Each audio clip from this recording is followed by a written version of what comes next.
Madam President Tarya Halonen, before we begin our conversation, I would like to express how happy I am to see you in Baku and also to have the opportunity to interview you. So, welcome to Azerbaijan.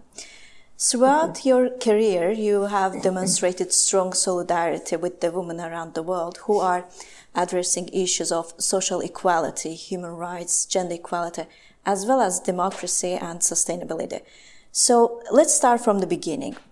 How did your journey to becoming Finland's first female president begin, and what necessities led you into public and political life? So, I never thought, it was not part of my dreams.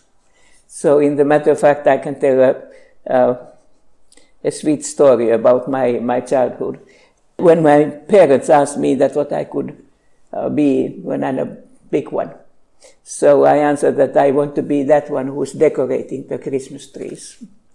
And then my mother said that, very fine, I know that you're artistic, but it's a very short term during the year when you can be then employed. And that's why she said to me that it's better to find something else. So I was first studying the history of arts, but then after 1 year I started to read the law. We have the juridical faculty at the Finnish university. I was pretty radical, and I was after I have passed my exam, I still continued to be a full-time activist at the university, which is also paid by the student union. It took 2 years after that. I was asked to go to the labor unions, trade unions of Finland. I started as a lawyer in the center organization. I had some experience also already in this work because I had also earned the money during my studies. And then I was 10 years a union lawyer, and I learned to know that which is the practical life of the workers. I come from the working class family, but it was needed because I should have a much broader spectrum, of course, that's how the workers live. And then our youth organization asked me to candidate in parliamentary elections during that time, and so I said yes, but I was not very serious. And then the result was pretty good, and that's why then the next time, after 4 years, they said that could I do it again, and then I was found the man of my life. It was not forever, but anyway. And so I was pregnant. I got my baby in November, and then we have the parliamentary elections in next March. So I was free from the duties. Nobody could say that I will neglect my work. And then I became an MP. And then I was 20 years in the parliament. And from that time, 20 years old, I was about 10 years minister of different kind of the governments we had. And then in 1995, the predecessor to be a president, President Ahtisaari, the Nobel laureate, so he needed, and the government needed a minister for foreign affairs. They asked me. I was the first one to be a woman there. And then after 5 years, so our president said that he doesn't want to continue to the second term. And then especially women, they wanted that I should candidate. It was a little bit, how could I say, the surprise. But I was not the only female candidate. Already when President Ahtisaari became elected president, so the strongest opponent to him was a lady who has been our first defense minister. So I mean that it was in the air. And that's why I always say that it's not enough that if you are capable and you say yes, but it has been also such kind of the social circumstances where the people want to elect, when it's a democratic country, elect somebody who is a little bit different. And so, yeah, so I became the first female president of Finland. I was well trained because the last 5 years I had been the foreign minister. Then after the first term, they asked me to continue, and that's the maximum time you can be in the office of the president in Finland. And I started already when I was elected 2000 to become a president. So I was interested in international affairs, and I have had also activists in women's affairs and social politics, social justice in Finland. So Millennium Goals was in 2000, and because I was the president of Finland, I was co-chairing then the Millennium Goals together with the president of Namibia. After that, ILO asked me to become a co-chair in the Fair Globalization, and which was especially doing the social dimension. And after that, again, the next Secretary General of UN asked me, Ban Ki-moon, he asked me to become a co-chair in the Rio process, which is based for this sustainability. And since that, I have been then continuing to see that how the Agenda 2030 will success. And now from the Azerbaijan, where we have supported your country, encouraged your country to make as good agreement as convention as possible, I will travel to Saudi Arabia, and there I will represent the UN side on UNCCD, which is the desertification part. And that's it. It's not only that what you want, but you have to say yes when they ask. As your personal history demonstrates, women's participation in public and political life is vital for establishing a successful democratic society. So you have held many high posts for many years, you have extensive experience. Probably you would also agree that without fair competition, free media and international cooperation, it would be really difficult for women to be active in the public and political life. So, based on your experiences, can you tell where women should start from? I think so that women are as good as men everywhere, in all sectors. So I think that you should first find that what is that part of the life where you want to be specializing.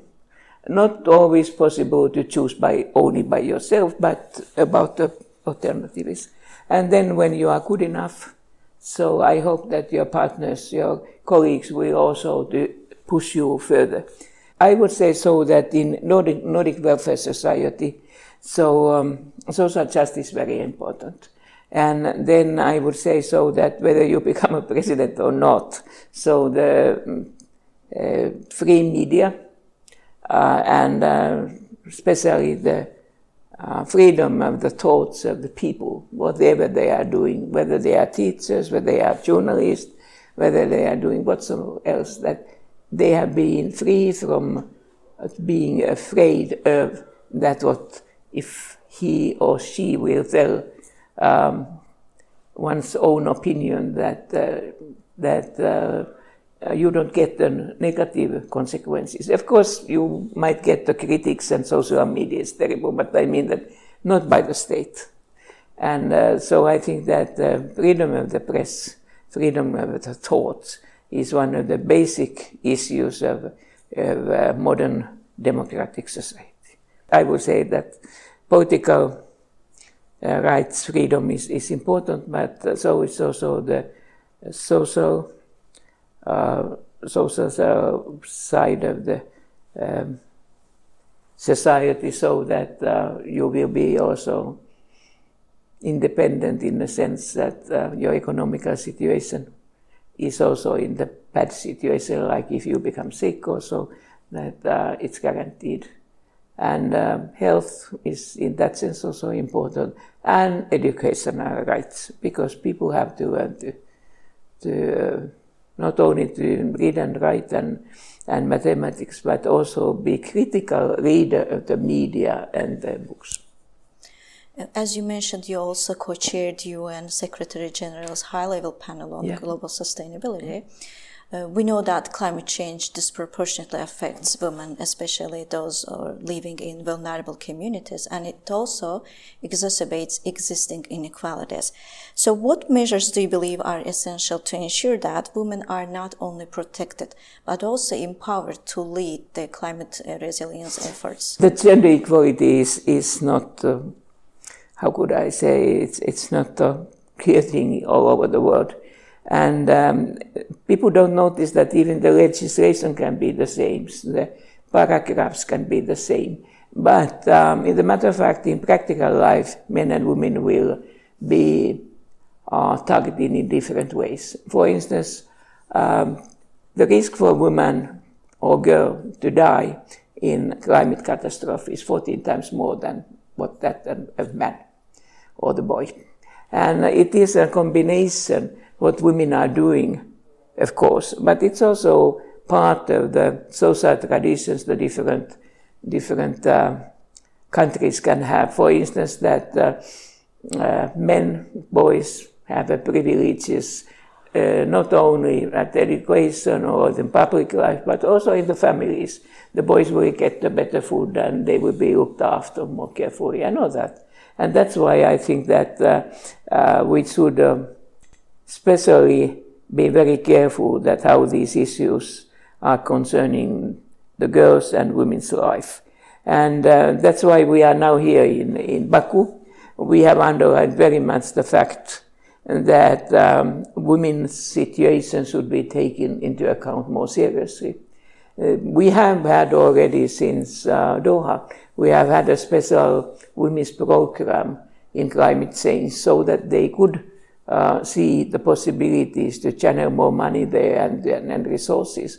But it has not succeeded pretty well, very well. And that's why now one of the items we have tried different kind of organizations to underline is that, of course, the mitigation, of course, not making more harm for the planet, and then to help those countries and people who have suffered the most and loss and damages is very important on that. But one big group of the global population are women. And it's not correct for them, it's not right for them that they will suffer so much more. But the second point is also that nowadays the girls, if they have a possibility to study, they do it harder than boys. And so we should also support all these resources the girls and the women have. It will be not only for them, which is also right, of course, but it's for the whole society that we could get these hidden resources more useful. But let's see. But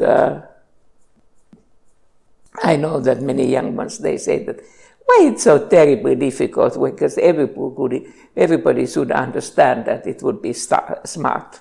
Post-presidency, you also remained active in human rights initiatives. Based on your observations, how do you evaluate the current state of human rights globally? It's very interesting and difficult situation because if we take the whole global situation, one could say quite honestly that the situation is better. But there are also the areas where it's worse. And something which I think that it's difficult for people to understand is that when we once have made some things correctly, that they don't last automatically in the future. You have create them, but you have also to defend them. And this is sometimes, how could I say, this is a little bit difficult to stand, that if you have done it many times and it comes again and again worse, and then you think that why I have to repeat this so many times. But this is the fact in practice. For instance, if I take one example, which is a little bit more far away from here, is the Afghanistan. So we had already the very positive period in the life of Afghanistan, not only for girls and women, but also boys and men. But now the situation is terribly bad with the girls and women. And you can imagine the situation where the mothers can tell to their daughters or the fathers to their daughters that we are very sorry, but after 12 years, when you are 12 years old, you cannot attend to the education. There are also some other places where I think that has had been alarming news, like, for instance, Iran. Now, if they make this reform in the legislation, what has been in the news, but also in so-called European, or let's say broader the democratic countries, it can happen that for a reason or the other, when the circumstances have been changed, for instance, because of the outsiders, or like, for instance, in Ukraine, the war made by Russians. So the situation is again such kind that it's very fragile for the girls and women. Or it can be so that if you have the wartime, so for instance, the freedom of the press will be always under the quite strict control, and it's in a way the system which is very difficult to make better. And so I think that war in every place and every time has not been very good for the freedom of the thoughts and freedom of the press. I truly valued this quote of yours when you said that society is stronger when people are not afraid to say freely what they think, and the discussion is the way to resolve conflicts. So what do you think is the foundation of the culture of dialogue and openness in Finnish society, and what has it brought to Finland? It's not always nice when, for instance, the social media or the traditional media, if they are criticizing you. No, it can be terrible, and they are not always correct. But the possibility that it wouldn't be the freedom is much, much worse. I mean that the freedom of the dialogue and the right to defense if you have the wrong information spread, it is much more, but it's stronger for the society than if you try to limit it beforehand.